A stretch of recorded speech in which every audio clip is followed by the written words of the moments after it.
Welcome to Still Untitled, the Adam Savage Project. I'm Norm. I'm Adam. I'm Joey. Joey Vermelli, welcome to the podcast. Thank you. And I guess We are doing something we have done a bunch of over the past few years, which is we are traveling around the world together. Yeah. We find ourselves this week halfway across the world in the future. A day ahead in the future. Right? Yes, it is Tuesday for us as we record this, even though it's yesterday to you when it's going up. Yeah, and no surprise if you've been following any of us on social media, we are in New Zealand. Wellington, beautiful Wellington, New Zealand, at the south end of New Zealand's North Island. And it's like when we arrived, the weather was precisely what I had left in San Francisco. Yep. Mid-70s, slightly drizzly. It was uncanny how much the doors matched on both sides. Now, before you guys out there ask, we're not going to talk about everything we're doing here. We're saving some surprises, Yes. but it's also no surprise that the room that we're recording in, we're at Weta Workshop currently. Back at Weta. Back at Weta. Yeah, we were here in 2016. Yeah, a year and a half ago. Well, I want to say summer, but it was June because their summer is our winter. We're currently in the middle of Wellington's summer. Yeah. And they're all freaking out because it's in the high 70s and low 80s here. Just coming off of their summer/Christmas break. Yes. I know, isn't that weird? Sense to say. Exactly. Yeah. We're right across the hall from Richard Taylor, CEO and co-founder of Weta, his office. And as always is the case when we come here, the hospitality is off the charts.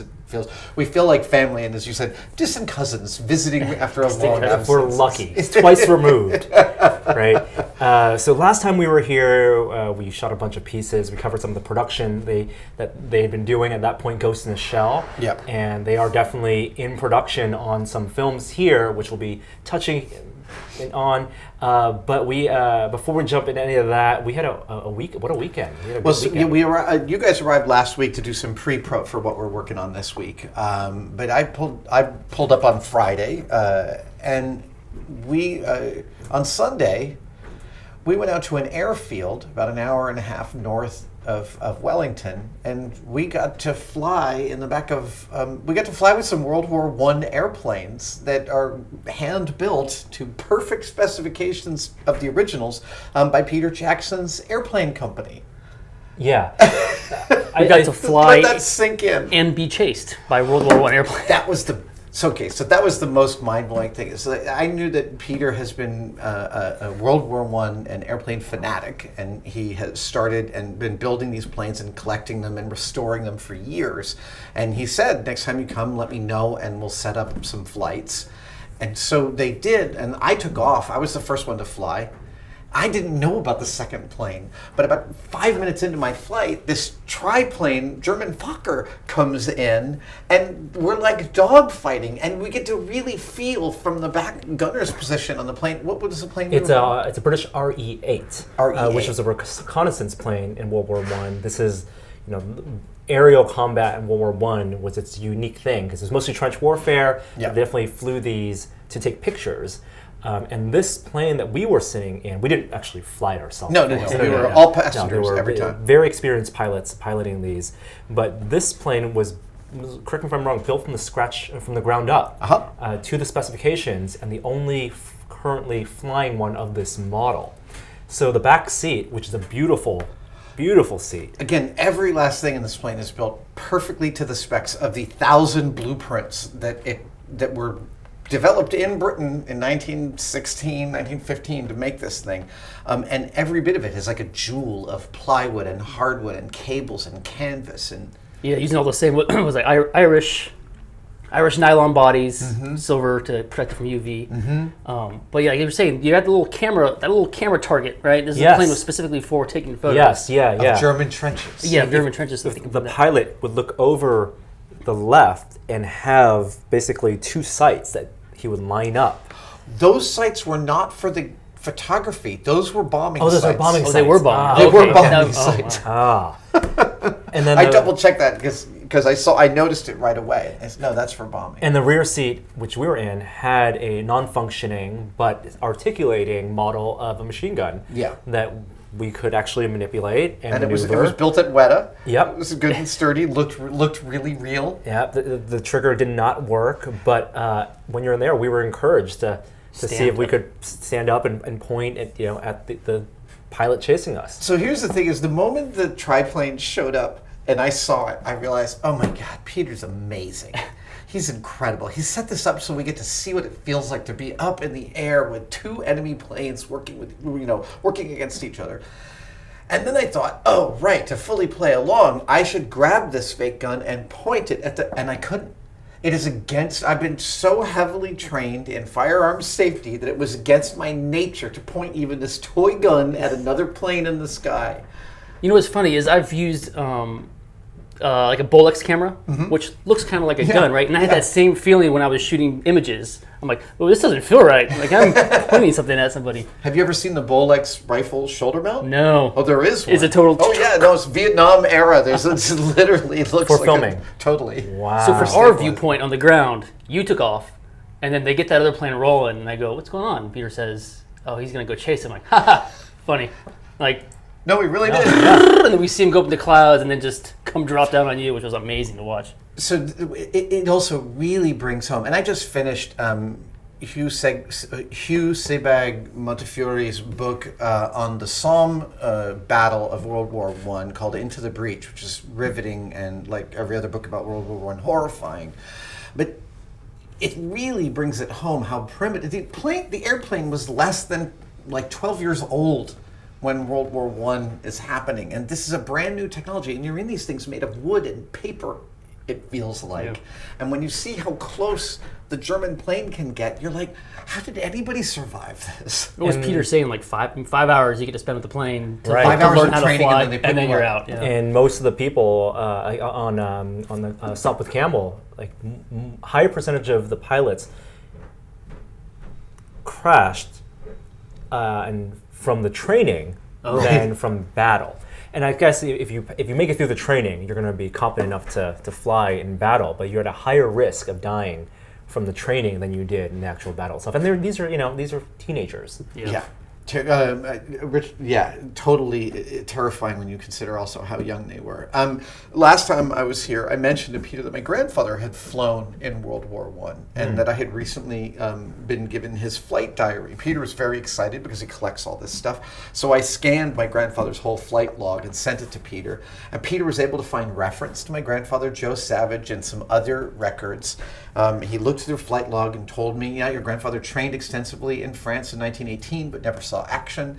And he said he flew the Avro 504K airplane, and then when we were at the airfield, he brought me over and he was like, hey, Joe Savage flew this plane, and there was the Avro 504K. Wow. Not the actual plane my grandfather trained in, but the exact same make and model. They're in pristine condition, even though they go up. Like, they are well maintained, and then he said they take them all up. At least once a month they take all the planes up because they need to fly them a lot. They need to certify the pilots a lot. Everything needs to keep in good working order. Peter didn't even get up in the planes when we were there, but it was clearly such a delight for him just to share this with us and the other folks we were with. I mean, anyone who's seen the King Kong movie he directed, he is one of the pilots. His cameo is that he's one of the pilots, or not the pilots, he's the gunner in one of the planes that shoots down King Kong at the Empire State Building at the end. That is his cameo in the film. So that's how he got his hobby across. It was really funny because the airfield's mostly grass. Yeah. And I think we took off on. We landed on grass. Yeah, we took off on grass. Yeah. Too. Took off on grass too. Runways. Yes, grassy runway. But it was from where the hangar was maybe a kilometer out, and so to get a better vantage point, when we were loading up on the plane and rolling out to the runway, he has a bus. Yeah, he has a double-decker era World War I, like a London. It's like a viewing platform. Yeah. Right. And it's a bus that's in his Great War exhibit, but it's like, as it was explained to us, the standard red buses, double-decker buses you see in London, painted olive green and that was taken for the war, and he has one of those, and we got on the second level and drove out to the runway to get a better view of takeoff. Amazing. And you took some incredible photos. I'm going to post some of the photos you and we took on Twitter after this podcast goes up. We're being somewhat calm about discussing it, but it was absolutely sort of mind-bendingly cool and amazing. Yeah. I just remember all three of us got in the car afterwards, and we were quiet for a couple of minutes, and we were like, "Wow!" Just eating our KFC or Kentucky Fried Chicken. Geez, that was a week. So we are spending this week here because you're going on tour in Australia. Yes, next week. Yeah. Really funny. With Brain Candy Live with Yes. Michael Stevens. We're doing 5 cities in Australia, and I'm really looking forward to that. Mm-hmm. And as long as I was coming down under, I figured let's make an extra trip to Wellington. And I know for many people in the States, Australians and New Zealanders get grouped in one pile. They are very two different people, very 2 different countries. Very different. They speak about each other very differently, even how they participated in the war. And the people here have been extremely gracious. Let's try to paint a word picture of what a workshop is like in operation. Because we've shown workshops in effect houses of different scales, and of course a little bit of the rooms in Weta. But I think it's hard to communicate that it is over 100 people here, 150 full-time staff, 140? Yeah, it's well over 100 people here spread across the departments that we typically have covered on testing in terms of sculpting, mold making, casting. But these are big departments working on multiple projects at once. With large amounts of output required at high degrees of perfection. They're working on a whole bunch of weapons downstairs. There are stunt weapons, background weapons, foreground weapons, hero weapons, all being finished in different degrees of perfection. It's a humming machine. And it's not one giant warehouse. Some shops we've seen in LA are just very big empty spaces. Here it's a rabbit warren. Yeah, it is. Yeah. You don't really get lost. It feels very much to me like Industrial Light and Magic back when I first got there. When I first got there in 1998, the model shop was larger than it ever would be again in my tenure at ILM. And you guys were just cranking out the prequels, right? Those were I came in the last few weeks of episode 1, and it was actually even less sequestered and specialized than Weta is. There was a mold room, there was a machine shop, and there was the main model making rooms, but that was it.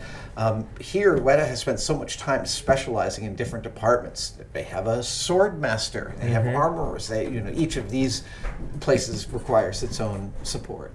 And what's clear is that they always look toward the future of how to make this kind of shop sustainable and how they can work with new technologies.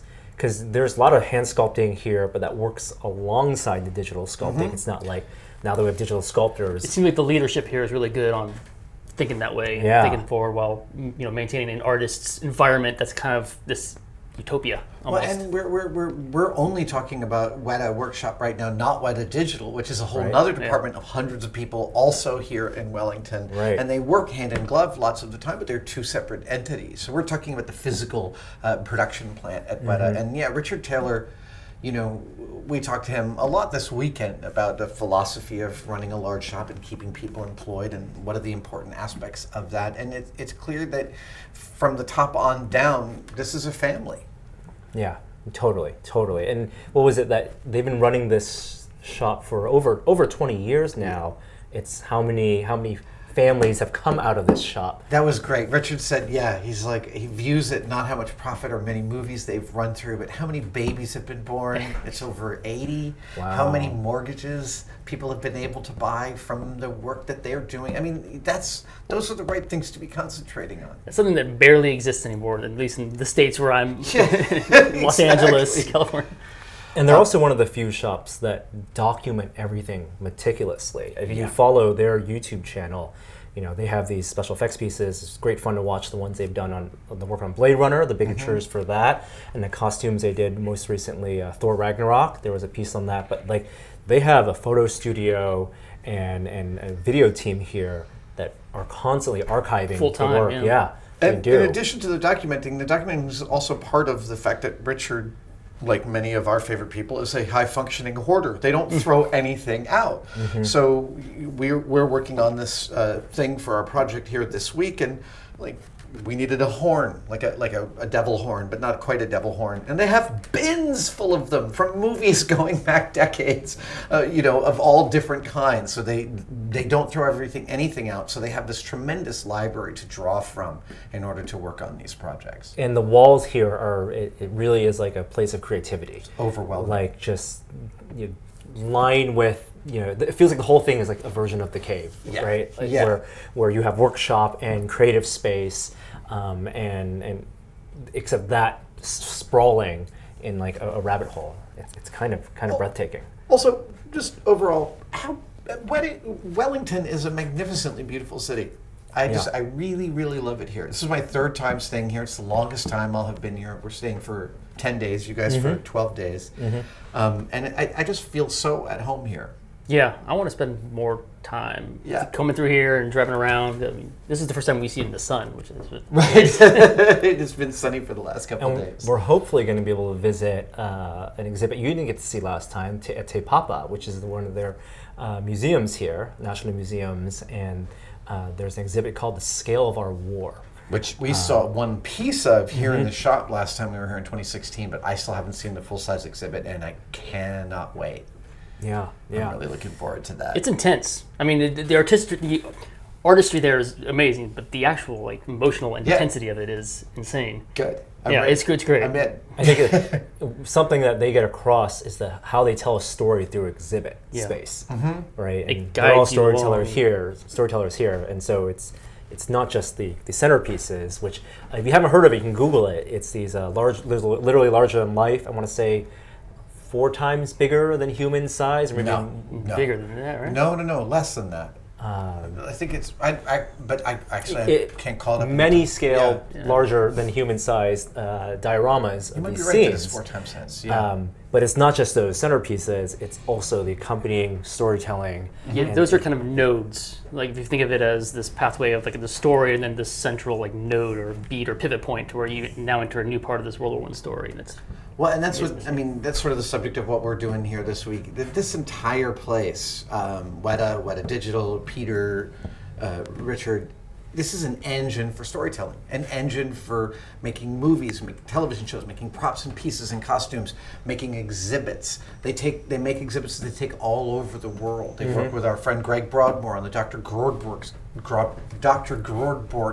exhibits. And it's so lovely to be in a place that pays such deep attention to that. Yeah. What else are you hoping to do in the next while you're here in Australia? I have. There's a few people who I don't often get to see, and I'm going to see when I'm in Australia. There's a few people who I follow on YouTube, actually, that I'm going to get to meet for the first time while I'm traveling through Australia, and I'm really looking forward to that. I'm not going to give anything away right now, but hopefully I'll post some pictures later. I'm super psyched. It's great to come down to this part of the world. I love Australia and Australians and New Zealand and New Zealanders. And I still haven't even been to the South Island, which, given the way everyone says, have you been to the South Island? It sounds like it's totally different.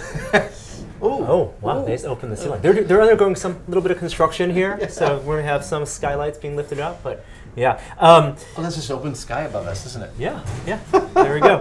Are you going to try to watch any movies while you're here? Yeah, I gotta work up the energy to keep watching Black Mirror. Each episode is so dark and sad that I need time for that. What are you thinking? Well, it's funny. We did a spoiler cast last week of Shape of Water, and I got a few tweets saying, "Oh, you shouldn't do a spoiler cast when it's not out around the world yet." And being here, I went to a movie theater. You realize that the release schedules are completely they're different than in the U.S. So Shape of Water is not out internationally? Not out, and some movies are out earlier here than back in the States, and but it's interesting to see which ones are out. And I got to see All the Money in the World, which is the Ridley Scott film. With not Kevin Spacey in it. That's right. Christopher Plummer was amazing in it. I think he was nominated for a Golden Globe. Totally deserving. Really interesting film in that knowing there were reshoots also. A very being able to spot some of the ways, like think about how challenging it would be to get back on location to do that. Yeah. That was super interesting. And then you said you love downsizing, right? I loved downsizing. Yeah, it's a weird movie, and it's not the movie that they're advertising quite. It's stranger and cooler. I don't watch trailers, but hearing people talk about that movie, I'm like, it sounds bonkers. Yeah, just don't listen to any of it and go see it. I also, being down here, I'm thinking a lot about Taika Waititi, who did Thor Ragnarok, and also one of my favorite movies from last year, Hunt for the Wilder People. Yes. And he's got a first movie, which I have not seen. I was going to look that up tonight. He also did Eagle vs. Shark. Is that right? Was that him also? I don't know. Everything before Wilder People, I don't. Or before at least What We Do in the Shadows. Right. That's the other one I have not seen. Oh, you haven't seen that one? No, I haven't seen it. My kids keep telling me I'm an idiot. It's amazing. We got dinner with someone yesterday, a Kiwi, who said the humor in Thor was very New Zealand humor. And some of the aesthetic stuff, right? You've seen some of the ships were kind of... there's some Easter eggs. Beautiful nods to New Zealand and Easter eggs throughout the film. That's great. and was curious how in the States how that resonated, and it totally resonated. Like the humor in Thor, I think we all loved. But I don't know if I identified that. I don't know if I could identify New Zealand humor. Well, she was definitely saying it was unexpected on their part. Like, oh, wow, they found this funny. Yeah, that's something that we usually find funny. Yeah. Maybe it's the Flight of the Conchords humor. Like we're already kind of accustomed to that humor.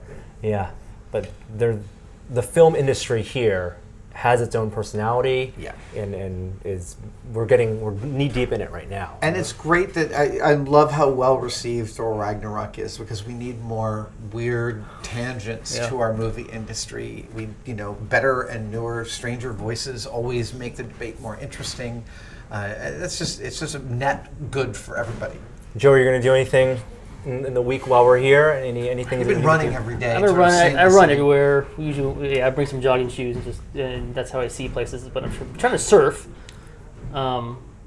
Taking surf lessons because we have like 9 p.m. days here, so they're doing evening classes. Oh, that's the other weird thing. The sun sets at 9 here. Yeah, it's like summertime. We were in Cornwall. Yeah. It was the sun was setting at 10 p.m. So I was watching the sunset. All right, it's time for dinner. Like everything was closed. Right, like as we're recording this, we have like 5 more hours of sunlight, and the sun sets in California in like an hour. Yeah. We're getting. It's also interesting because we're hearing a lot from people who are reading news reports of what's going on in the States, and we're trying to offer our perspective. Yeah, there's a lot of what the hell's going on over there questions from people here. I suspect that's happening to Americans all over the world. What are you people thinking? So we're trying to keep in mind that we are also ambassadors of some kind. Yes, for the States. Anyway, it's like. Clearly, we've been getting our hands dirty here. Everyone has just been rolling out the hospitality, and it's been really exciting. And we cannot wait to start showing you guys what we've done here, which is still going to be some time. Yeah, it's not going to be instantaneous. It's as much as we spent 15 minutes talking about flying in airplanes and how amazing that was, but the work we're doing here is like the other 90% of our excitement. And I hate for that to be just a tease. Yeah. But as soon as we stop recording, the thing is that we can say that we're going to be shooting some individual pieces. We're going to be seeing Johnny Fraser Allen very soon. His wonderful sculptures of the labyrinth from Labyrinth. From Labyrinth, yes. Yes. Like, what name is this from Labyrinth? If you watch that video, he's a sculptor here who built out a model for a tabletop game of Labyrinth based on the movie, and he has now finished it a year and a half later. So we're going to be seeing that very soon. And look, obviously we're covering some of the amazing artisanship and craftspersonship that Weta brings to everything that they do. We are doing it in a different way than we did it last time. And the way that we're doing it differently is really exciting for all of us to participate in. We were given a good opportunity of being familiar here, being friendly with the people here, and having some great we couldn't have done this last time on our first trip. No, we could have only done it knowing what we know and kind of being able to understand how this place works and not get under their feet, too. because this is a fully running production facility right now. Yeah. They don't have any time for us to slow them down. Yeah, no, we see people rolling carts of things around, and it's an organism. Oh, and people saw that I tweeted the other day that I got a helmet through security. I did bring the armor that I made with Terry English back in June of last year in order to show it to Peter Jackson and to Richard Taylor, because the two of them, that movie, the movie Excalibur that Terry English made all the armor for, was a super important movie to both of them and for me. They had to see it. They had to see it in person. I wanted them to lay their hands on it. And it was very fun. Like, when I finally brought it up with Peter, I was like, "You want to see some armor?" And he was like, "Yes, please."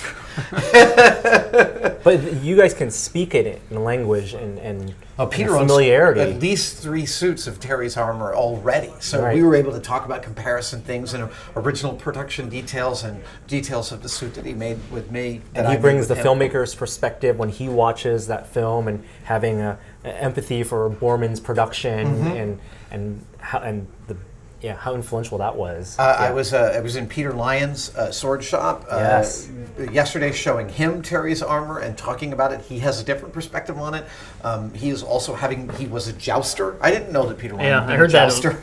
It's like, when I was jousting, who else? Where else but here could a sentence begin like that? When I was jousting.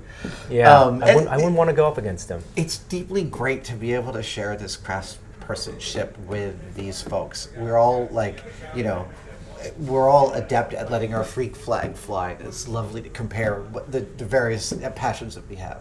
And as someone who appreciates props, like, there are props along the walls from the past projects. This Even place is Peter Lyon's overwhelming in terms of props. Yeah, Peter Lyon has some hero props that we saw last time, and it was great to see him again. Like a Boromir sword. Like the pulse of all of their past work still kind of feels alive here, right? I still feel that excitement that when I saw Lord of the Rings for the first time in the theater, when I walked through here, or Dead Alive, all that stuff just feels. And we were talking, all 3 of us have watched all the movies, all the extended versions, all the DVD extras. I mean, you were saying it was like film school for you. Oh yeah, I mean, those special features that was an insane amount of content that they just gave out, that I think everybody was just amazed at not only the insight of how they made the film, but also the world of Weta and the world of the New Zealand film market, which no one really knew much about at that time.